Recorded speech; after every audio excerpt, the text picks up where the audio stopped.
Hello my dear lovely students, कैसे हैं आप लोग और कैसी चल रही है आप लोग की तैयारी। आई होप कि आप सभी बहुत अच्छे होंगे और अपनी तैयारी भी बहुत ही शानदार तरीके से कर रहे होंगे। माई सेल्फ शुभम गोस्वामी आप सभी की तैयारी को और भी शानदार बनाने के लिए मैं एक बार फिर से लेकर आया हूं क्लास 12 फिजिक्स का एक मोस्ट इंपॉर्टेंट वीडियो। देखिए, जितने भी हमारे स्टूडेंट 2024 बोर्ड एग्जाम देंगे उनके लिए ये वीडियो बहुत ही ज्यादा स्पेशल है, क्योंकि इस वीडियो में मैं आपको क्लास 12 फिजिक्स के 6 ऐसे मोस्ट इंपॉर्टेंट टॉपिक को बताऊंगा। यानी कि पूरे फिजिक्स के 6 ऐसे महत्वपूर्ण टॉपिक जो आपके बोर्ड एग्जाम में हमेशा आते हैं। तो इस बार पूरे के पूरे चांस हैं कि ये टॉपिक आपके बोर्ड एग्जाम में आए। ठीक है, ये लगभग हर साल आपके बोर्ड एग्जाम में पूछे जाते हैं, क्योंकि हमें इस बार सिर्फ फिजिक्स में ही नहीं बल्कि सारे सब्जेक्ट में टॉपर बनना है। तो इसके लिए आपको कड़ी मेहनत करनी होगी, क्योंकि बेड पर लेट कर कोई टॉपर नहीं बन सकता। बेड पर लेटे लेटे कोई टॉपर नहीं बन सकता। टॉपर बनने के लिए दिलो जान से दिन रात को एक करना पड़ता है। ठीक है, तो आपको दिन रात मेहनत करना होगा, तभी you can be a topper. ठीक, तो चलिए स्टार्ट करते हैं आज का ये इंटरेस्टिंग वीडियो। सबसे पहले हम ये जान लेते हैं कि भैया जो टॉपिक हम इस वीडियो में पढ़ेंगे, ठीक है, उनका नाम जान लेते हैं, फिर एक एक करके सारे टॉपिक्स को हम पढ़ेंगे। ठीक, सबसे पहला टॉपिक हमारा होगा एम्पियर का परिपथीय नियम। एम्पियर का परिपथीय नियम क्या है? Ampere circuit law. ठीक है, बहुत ही इंपॉर्टेंट ये रूल है, इसको जानना बेहद जरूरी है और ये आपके बोर्ड एग्जाम में आता रहता है। प्रीवियस ईयर पेपर उठाकर देख सकते हैं। ठीक है, दूसरा हमारा है नत्य कोण। ये हमारे 5वें चैप्टर का टॉपिक है, जो हमारा चुंबकत्व एवं द्रव्य है। ठीक है, ये जो फर्स्ट वाला टॉपिक है ये हमारे 4th चैप्टर का टॉपिक है, गतिमान आवेश एवं चुंबकत्व का। ठीक है, इसके बाद हम पढ़ेंगे दिक्पात कोण, ये भी 5वें चैप्टर का टॉपिक है। फिर हम पढ़ेंगे चुंबकीय यामोत्तर, 5 नंबर, ये भी चैप्टर का टॉपिक है। फिर हम पढ़ेंगे लेंज का नियम, 6 नंबर चैप्टर का ये टॉपिक है। ठीक है, यानी कि जो हमारा वैद्युत चुंबकीय प्रेरण चैप्टर है उसका ये टॉपिक है। उसके बाद हम पढ़ेंगे स्वाप्रेरण। ठीक है, ये भी वैद्युत चुंबकीय प्रेरण का ही टॉपिक है। तो 3 अलग अलग चैप्टर्स के टॉपिक हम इस वीडियो में पढ़ेंगे। तो खूब ध्यान से फुल कंसंट्रेशन के साथ आपको इस वीडियो को शुरू से लेकर लास्ट तक देखना है और कॉपी और पेन लेकर हमारे साथ बैठना है,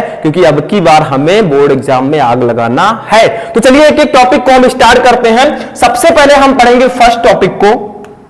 अब देखिए स्टूडेंट, हमारा सबसे फर्स्ट टॉपिक जो है ये हमारे बोर्ड एग्जाम की दृष्टि से बहुत ही ज्यादा इंपॉर्टेंट है। ठीक है, मतलब जितने भी टॉपिक हैं ये सारे के सारे इंपॉर्टेंट हैं, क्योंकि मैं उन्हीं टॉपिक्स को लेकर आता हूं जो एग्जाम में आते हैं। ठीक है, इसीलिए मैं कहता हूं ध्यान से आप समझा कीजिए, आधा अधूरा आपको वीडियो नहीं देखना है। ठीक है, तो सबसे पहला है एम्पियर का परिपथीय नियम लिखिए। एम्पियर का परिपथीय नियम होता क्या है? तो सबसे पहले आपको नियम लिखना है, फिर इसका एक छोटा सा फॉर्मूला लिखना है, बस इतना सा आपको करना होता है। और ये क्वेश्चन आपका 1 नंबर या 2 नंबर में आते हैं। ठीक है, देखिए सबसे पहले देखिए, किसी बंद वक्र के परितः चुंबकीय क्षेत्र की तीव्रता का रेखा समाकलन, लाइन इंटीग्रल, ठीक है, उस बंद वक्र पृष्ठ द्वारा घिरे क्षेत्रफल में से गुजरने वाली कुल वैद्युत धारा का म्यू नॉट गुना होता है, जहां पर म्यू नॉट है निर्वात की निरपेक्ष चुंबकशीलता। मतलब कहा क्या जा रहा है कि किसी बंद वक्र के परितः चुंबकीय क्षेत्र की तीव्रता का जो रेखीय समाकलन होता है वो उस बंद वक्र द्वारा घिरे क्षेत्रफल में से गुजरने वाली टोटल जो विद्युत धारा होती है उसका म्यू नॉट गुना होता है। इसको कैसे समझोगे? देखिए डेफिनेशन तो मैंने बता दिया, रूल मैंने बता दिया, बट अगर फॉर्मूला समझ लेंगे भैया तो बहुत आसानी से ये टॉपिक हमें समझ में आ जाएगा। ठीक है, तो क्या कहा जा रहा है? चुंबकीय क्षेत्र की तीव्रता का रेखा समाकलन। ठीक है, तो देखिए ये आपका होगा क्लोज इंटीग्रेशन, सी लिख देंगे। ठीक है, बंद पथ की सीमा। अब देखिए यहां पर बी वेक्टर, बी क्या है आपका? ये चुंबकीय क्षेत्र की तीव्रता है, तो इसका जो रेखीय समाकलन है क्लोज इंटीग्रेशन, ठीक है, और जो इसकी लंबाई होगी dl, b into dl equal to ये किसके बराबर होगी? देखिए उसमें से गुजरने वाली कुल वैद्युत धारा का म्यू नॉट गुना, तो जो विद्युत धारा हमारी है जो उसमें से गुजर रही है इसका होगा म्यू नॉट गुना म्यू नॉट गुना। ठीक है, तो यही आपका फॉर्मूला हो जाएगा एम्पियर के परिपथीय नियम का। ठीक है, सिंपल सा है, इसमें कुछ नहीं है। तो क्या कहा गया था कि किसी बंद वक्र के परितः चुंबकीय क्षेत्र की तीव्रता का जो रेखीय समाकलन होता है, देखिए चुंबकीय क्षेत्र की तीव्रता B का जो रेखीय समाकलन होता है वो उस बंद वक्र द्वारा घिरे क्षेत्रफल में से गुजरने वाली कुल विद्युत धारा, देखिए गुजरने वाली जो कुल विद्युत धारा आई है इसका म्यू नॉट गुना होता है। यही होता है आपका एम्पियर का परिपथीय नियम। ठीक, समझ में आ गया। तो ये आपका एम्पियर का परिपथीय नियम है। फॉर्मूला भी मैंने बता दिया, यहां पर मैंने आपको नियम भी बता दिया। ठीक है, यहां पर ये आपका है क्लोज इंटीग्रेशन, ये C जो है ये बंद पथ की सीमा है, B आपका है चुंबकीय क्षेत्र की तीव्रता, dl क्या है ये अल्पांश लंबाई। ठीक है, L मतलब dl एक छोटा सा अवयव है। ठीक है, equal to mu naught into I. Mu naught है निर्वात की निरपेक्ष चुंबकशीलता, आई है धारा। ठीक, तो हमें इतनी सारी चीजें समझनी थी कि किसी बंद वक्र के परितः जो चुंबकीय क्षेत्र की तीव्रता का रेखीय समाकलन होता है वो उस बंद वक्र द्वारा घिरे क्षेत्रफल में से गुजरने वाली कुल धारा जो आई होती है इसका म्यू नॉट गुना होता है। तो मैंने आपको थोड़ा इजी वे में समझाया। ठीक, समझ में आया। तो इस तरह से आप एम्पियर के परिपथीय नियम को बहुत ही आसानी से लिख सकते हैं। ठीक, तो फर्स्ट वाला टॉपिक समझ में आ गया, इसमें इतना ही आपको लिखना होता है। ठीक, तो चलिए सेकंड वाला टॉपिक देखते हैं, इसको आप लोग नोट कर लीजिए। नोट हो गया स्टूडेंट, चलिए सेकंड टॉपिक देखते हैं, ध्यान से समझिएगा। सेकंड टॉपिक जो है इसका डेफिनेशन पूछा जाता है, भैया परिभाषा बताइए, डायरेक्टली आता है। मतलब ये सारे क्वेश्चन मैंने पहले बता दिया, 1 नंबर या 2 नंबर वाले क्वेश्चंस हैं ये। ठीक है, बाकी जो अपर लेवल के क्वेश्चंस है, लघु उत्तरीय प्रश्न, विस्तृत उत्तरीय प्रश्न, वो सब मैं आपको पढ़ाता हूं और आगे भी पढ़ाता रहूंगा। ऐसा नहीं है कि इनको पढ़िए, आगे के जो टॉपिक्स हैं उनको आप ड्रॉप कीजिए, सबको पढ़ना है, सारी चीजें मैं पढ़ाऊंगा। ठीक है, पूरे बोर्ड एग्जाम की तैयारी। देखिए दूसरा है नत्य कोण से आप क्या समझते हैं, ये चैप्टर नंबर 5 का क्वेश्चन है, चुंबकत्व एवं द्रव्य का। नत्य कोण, दिक्पात कोण, ऐसे ऐसे इसमें चुंबकीय यामोत्तर, भौगोलिक यामोत्तर, ऐसे ऐसे टॉपिक्स हैं हमारे इस चैप्टर में जिसका डेफिनेशन पूछा जाता है। देखिए नत्य कोण क्या होता है, नत्य कोण को हम नमन कोण भी कहते हैं। अगर नमन कोण आता है तो भी आपको यही डेफिनेशन लिखना है, ये ध्यान रखिएगा, क्योंकि बहुत सारे स्टूडेंट कंफ्यूज हो जाते हैं। मैं यहां पर नत्य बता रहा हूं, नमन आ गया तो वो कंफ्यूज हो जाएंगे। ठीक है, देखिए नत्य कोण वह कोण होता है जो चुंबकीय यामोत्तर में पृथ्वी के चुंबकीय क्षेत्र BE की दिशा तथा क्षैतिज दिशा के बीच बनता है। यानी कि चुंबकीय क्षेत्र BE का मतलब क्या होगा, B का मतलब चुंबकीय क्षेत्र और E का मतलब अर्थ यानी कि पृथ्वी। तो क्या कहा गया है, यह है पृथ्वी के चुंबकीय क्षेत्र, इसको BE से डिनोट करते हैं, इसकी दिशा तथा क्षैतिज दिशा के बीच बनता है, इसको हम नत्य कोण कहते हैं। या सिंपल भाषा में समझे तो पृथ्वी के चुंबकीय क्षेत्र की दिशा तथा क्षैतिज दिशा के बीच बने कोण को हम नत्य कोण कहते हैं। यहां पर मैंने थोड़ा एक्सप्लेन करके बताया ताकि ज्यादा बेटर आप लिख सकें। ठीक है, बोर्ड एग्जाम में जितना बेटर आप खुद को प्रूफ करेंगे, जितना बेटर आप लिखेंगे, उतना ही अच्छा नंबर आपको एग्जामिनर देगा। क्योंकि 2 चीजें बहुत मायने रखती है, एक तो आपकी राइटिंग और दूसरा आप लिखने का आपका तरीका। ठीक है, क्योंकि पूरे साल की पढ़ाई का जो रिजल्ट है वो आपको सिर्फ 3 घंटे में देना होता है। ठीक है, अपने आप को प्रूफ करने का सिर्फ 3 घंटा आपको मिलता है। पूरे साल आपने कुछ भी पढ़ा, हजारों घंटे आपने पढ़ाई की, लेकिन खुद को कैसे प्रूफ करोगे, उसी 3 घंटे में आप कैसे लिख रहे हो, कैसे प्रेजेंट कर रहे हो खुद को, उसी पर आपको नंबर मिलेगा। आपके पास बहुत जानकारी है और आप वो 3 घंटे अच्छे से नहीं लिख पाए तो आपका नंबर कम हो जाएगा, ये ध्यान रखिएगा। ठीक है, तो नत्य कोण वह कोण होता है जो चुंबकीय यामोत्तर में पृथ्वी के चुंबकीय क्षेत्र BE की दिशा तथा क्षैतिज दिशा के बीच बनता है। समझ में आ गया, नोट करते रहिएगा। ठीक है, सारी चीजें जो मैं बोलता हूं इसको नोट करते रहिए। तीसरा टॉपिक देखते हैं, इसको आप लोग नोट कर लीजिएगा। अब इसी के भैया आते हैं दिक्पात कोण, ये भी इसी चैप्टर में मैंने बताया था ना, नत्य कोण, दिक्पात कोण, ऐसे ऐसे टॉपिक इसमें बहुत इंपॉर्टेंट हैं। ठीक, देखिए दिक्पात कोण से आप क्या समझते हैं, तो ये भी लगभग अभी डेफिनेशन समझिएगा। देखिए पृथ्वी की सतह पर किसी स्थान पर भौगोलिक यामोत्तर तथा चुंबकीय यामोत्तर के बीच बने न्यून कोण को उस स्थान के लिए दिक्पात कोण कहते हैं। इसे अल्फा से प्रदर्शित करते हैं। यानी कि इसमें 2 पॉइंट याद रखिएगा। अगर सिंपल डेफिनेशन में बताऊं तो कैसे कह सकते हो, बताओ। देखिए सिंपल सा है, भौगोलिक यामोत्तर तथा चुंबकीय यामोत्तर के बीच बने न्यून कोण को दिक्पात कोण कहते हैं। ये मेरा सिंपल वाला डेफिनेशन है, ठीक है। दूसरी कंडीशन जिस प्रकार से यहां पर लिखा है इस तरह लिखोगे, दैट्स अ बेटर, ठीक है। पृथ्वी की सतह पर किसी स्थान पर भौगोलिक यामोत्तर तथा चुंबकीय यामोत्तर के बीच बने न्यून कोण को उस स्थान के लिए दिक्पात कोण कहते हैं। तो सिर्फ इतना याद रखिए कि चुंबकीय यामोत्तर तथा भौगोलिक यामोत्तर के बीच बने न्यून कोण को दिक्पात कोण बोलते हैं और इसको हम अल्फा से डिनोट करते हैं। अल्फा नाम तो सुना होगा, ठीक है। तो ये आपका थर्ड टॉपिक हो गया।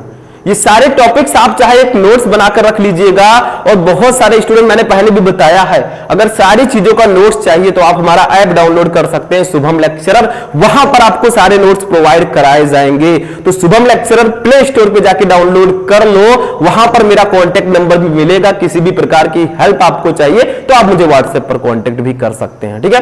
तो पूरी सुविधा हमारे साथ हम दे रहे हैं, लेकिन आप लोग अगर चाहे ही ना तो कुछ नहीं हो सकता। आप चाहें तो टॉपर बन सकते हैं, आप ही चाहें तो उसी टाइम को आप वेस्ट कर सकते हैं। क्या करने में? Facebook reels, Instagram reels, WhatsApp chatting, ठीक है।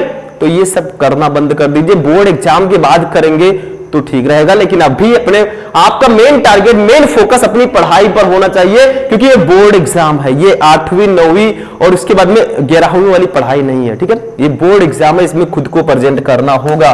4 नंबर टॉपिक देखिए क्या है, चुंबकीय यामोत्तर की परिभाषा लिखिए। मैंने बताया कि नति कोण, दिक्पात कोण, चुंबकीय यामोत्तर, भौगोलिक यामोत्तर, ये सारे टॉपिक इंपॉर्टेंट है। ये भी टॉपिक हमारे 5 नंबर चैप्टर से ही है, चुंबकत्व एवं द्रव्य से। देखिए, किसी स्थान पर अपने गुरुत्व केंद्र से स्वतंत्रता पूर्वक लटकाई गई चुंबक के चुंबकीय अक्ष से गुजरने वाले ऊर्ध्वाधर तल को चुंबकीय यामोत्तर कहते हैं।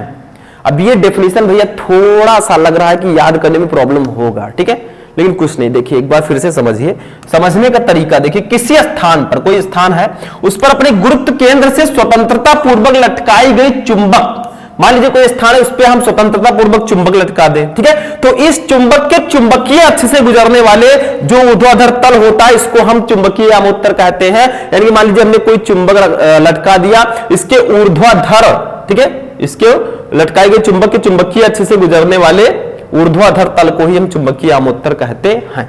तो इसका भैया डेफिनेशन याद करना होगा। नहीं याद हो रहा है, उठ जाओ भैया सुबह। मैंने बताया स्टार्टिंग में कि बेड पर लेटे लेटे कोई टॉपर नहीं बनता, इसके लिए दिन और रात, दिलो जान से दिन रात मेहनत करना पड़ता है, ठीक है। तो सुबह उठो, 3 से 6 आपके लिए that's a golden time for study. ये सबसे सुनहरा समय है स्टडी करने के लिए। इसी टाइम अगर याद करोगे, कोई भी ऐसा टॉपिक नहीं है जो याद ना हो। याद करने वाली चीजें आप 3-4 बजे उठ जाइए, 3 बजे नहीं उठ सकते, 4 बजे उठिए और 6 बजे तक आप याद कीजिए। देखिए कितना अच्छा रिजल्ट मिलेगा, वो आपको अब परमानेंट याद रहेगा, ठीक है। मतलब गोल्डन टाइम इसको माना गया स्टडी करने के लिए। मैं नहीं मान रहा हूं, ये सारे आप कहीं भी देखेंगे, आप कहेंगे स्टडी का सबसे अच्छा समय क्या है, दैट्स अ मॉर्निंग टाइम, ठीक है।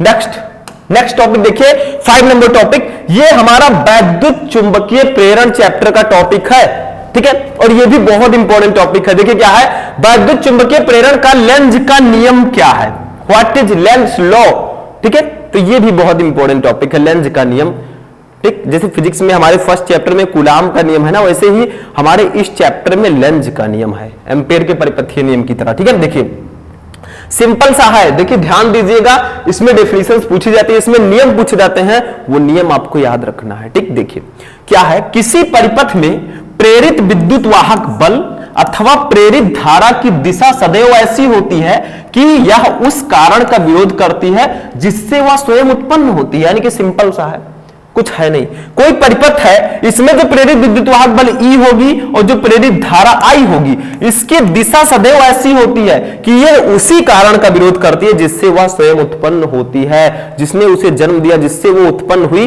उसी का वो विरोध कर रही है। बस इतना सा समझना है। एक बार फिर से डेफिनेशन देखिए, लेंज के नियम क्या है, किसी परिपथ में प्रेरित विद्युत वाहक बल अथवा प्रेरित धारा की दिशा सदैव ऐसी होती है कि यह उस कारण का विरोध करती है जिससे वह स्वयं उत्पन्न होती है। बस इतना सा याद करना है, ठीक है, कि प्रेरित धारा प्रेरित विद्युत वाहक बल की दिशा सदैव ऐसी होगी कि यह उस कारण का विरोध करेगी जिसके कारण यह स्वयं उत्पन्न होती है। बस सिंपल सा है, ठीक, कुछ है नहीं। ये सारे टॉपिक भाई बेसिक लेवल के हैं, मैं पहले ही बोल दे रहा हूं। बहुत सारे स्टूडेंट कहेंगे अरे सर फिजिक्स है, फिजिक्स में आप कुछ एक्स्ट्रा चीजें लाइए, कुछ टफ लाइए, तो टफ भी मैं लाता हूं, लेकिन कुछ जो आपकी बेसिक चीजें हैं वो भी जानना जरूरी है, क्योंकि जब आपका बेसिक ही मजबूत नहीं रहेगा आप कैसे सीढ़ियां चढ़ेंगे। ठीक है, समझ में आया, कैसे आप टॉपर बनेंगे। तो ये भी बहुत इंपॉर्टेंट टॉपिक्स हैं। जो टॉपिक्स इंपॉर्टेंट है वो मैं लाता रहता हूं, लघु उत्तरीय प्रश्न भी मैं बताता रहता हूं, सारे क्वेश्चंस, न्यूमेरिकल्स। अब आप डेली क्लास लेते हैं तभी तो समझेंगे। कुछ लोग हैं आज हमारी क्लास लिए कल वो भाग गए, कहीं अलग चले गए। ठीक है, तो ऐसा करेंगे भैया तो कहीं सफल नहीं होंगे, क्योंकि जब तक आप स्थिर नहीं रहेंगे, स्टैटिक, मैं ये नहीं कहूंगा आप हमें से पढ़िए, किसी से भी पढ़ रहे हैं, आप स्थिरता दिखाइए, उसके साथ जुड़े रहिए, उसकी जो क्लासेस चल रही है उसको डेली अटेंड कीजिए, तभी आप अच्छे से मार्क ला सकते हैं, टॉपर बन सकते हैं। क्योंकि कोई भी टीचर है वो एक स्टेप बाय स्टेप पढ़ाता है। जैसे मैं हूं, आज ये लेकर आया टॉपिक, कल दूसरा लाऊंगा, फिर दूसरा लाऊंगा, ऐसे ऐसे आपके सीक्वेंस, आपके जो डाउट्स हैं वो मैं क्लियर कराता रहूंगा। ठीक है, तो लगातार जुड़ना पड़ेगा, कंटिन्यूअसली आपको जुड़ना पड़ेगा, निरंतरता दिखानी पड़ेगी, तभी आप टॉपर बनेंगे। ठीक, तो ये हमारा 5 नंबर टॉपिक था। एक और टॉपिक है 6 नंबर, जो कि हमारा लास्ट टॉपिक है। ठीक है, इसको नोट कर लीजिए। चलिए नेक्स्ट देखते हैं। नोट हो गया स्टूडेंट, चलिए नेक्स्ट टॉपिक देखते हैं। That's a last topic. ठीक है, आज की क्लास हो सकती है कि थोड़ा सा छोटा रहे, ठीक है, लेकिन भाई क्वालिटी है क्लास में, क्वालिटी देखिए, क्वांटिटी नहीं। ठीक है, आगे मैं क्लासेस लॉन्ग भी लूंगा, टेंशन मत लीजिए, और मैं लेता भी हूं, कोई नई बात नहीं है। देखिए 6 नंबर टॉपिक, स्वप्रेरण से आप क्या समझते हैं भैया, ये भी विद्युत चुंबकीय प्रेरण चैप्टर का टॉपिक है, तो ये सब जानना बेहद जरूरी है। देखिए स्वप्रेरण क्या होता है, इसका डेफिनेशन आपको बताना है। ठीक है, देखिए होता क्या है स्वप्रेरण, ये हेडिंग है। ठीक है, देखिए किसी कुंडली से संबद्ध चुंबकीय फ्लक्स के मान में परिवर्तन होने पर उसी कुंडली में प्रेरित विद्युत वाहक बल तथा प्रेरित धारा उत्पन्न हो जाती है।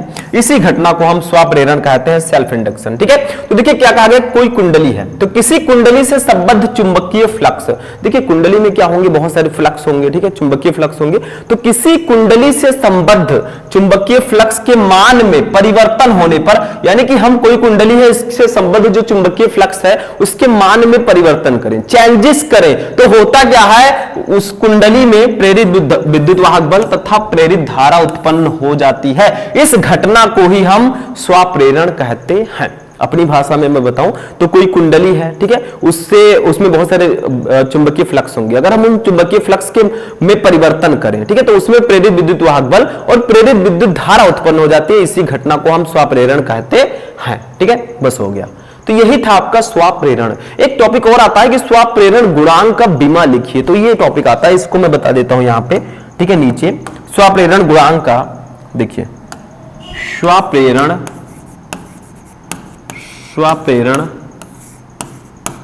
गुणांक